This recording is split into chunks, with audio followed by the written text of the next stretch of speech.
तीन दलों को मिलाकर सरकार बनी है और जिस सरकार में एक पूर्व मुख्यमंत्री भी हो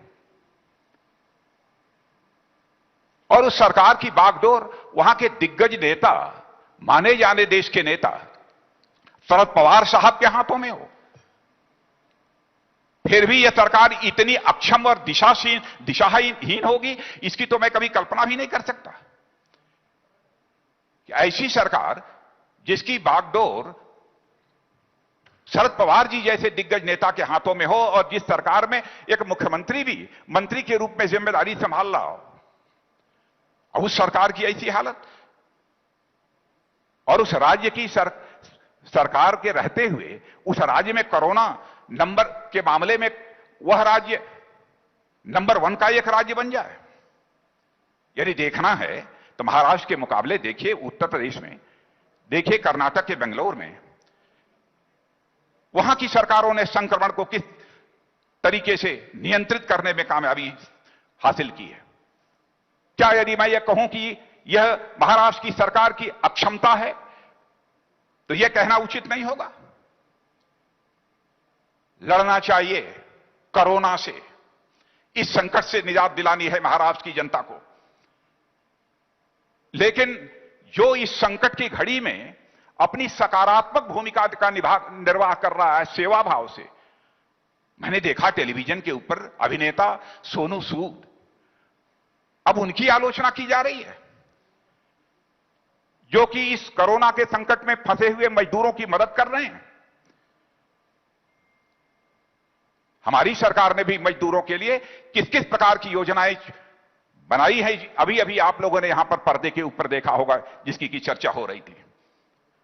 लगता है कि महाराष्ट्र में सरकार के नाम पर सर्कस हो रहा है। डेवलपमेंट के लिए जिस प्रकार का विजन होना चाहिए सरकार का, उस प्रकार का विजन सरकार के पास नहीं है, नजरिया नहीं है। मेरे बहनों भाइयों, जहां तक उस सरकार का प्रश्न है, मैं क्या क्या कहूं। चुनाव जब लड़ना हुआ विधानसभा का तो भारतीय जनता पार्टी और शिवसेना का गठबंधन हुआ, गठबंधन चुनाव लड़ी,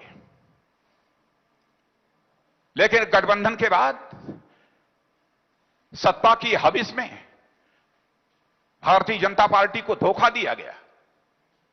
लेकिन मैं भारतीय जनता पार्टी के चरित्र को भी स्पष्ट कर देना चाहता हूं बहनों भाइयों, हम धोखा खा सकते हैं लेकिन धोखा कभी दे नहीं सकते हैं। यह भारतीय जनता पार्टी का चरित्र है।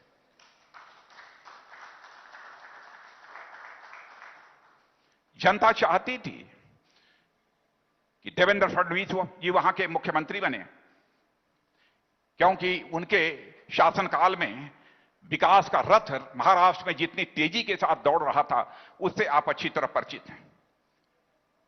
लेकिन एक पार्टी जो हमारे साथ गठबंधन करके चुनाव लड़ी थी, उसका स्वार्थ वह जनभावना पर भारी पड़ गया। विश्वास नहीं होता है मेरे बहनों भाइयों, क्या वही पार्टी है जिसे हमारे पूज्य बाला साहब ठाकरे ने बनाया था। और मैं यही कहना चाहूंगा उस सरकार से कि महाराष्ट्र को इस संकट से निजात दिलाने के लिए जो कुछ भी आप करना चाहेंगे, क्योंकि सीधे केंद्र कुछ नहीं कर सकता है, हम आपकी पूरी तरह से मदद करने को तैयार हैं।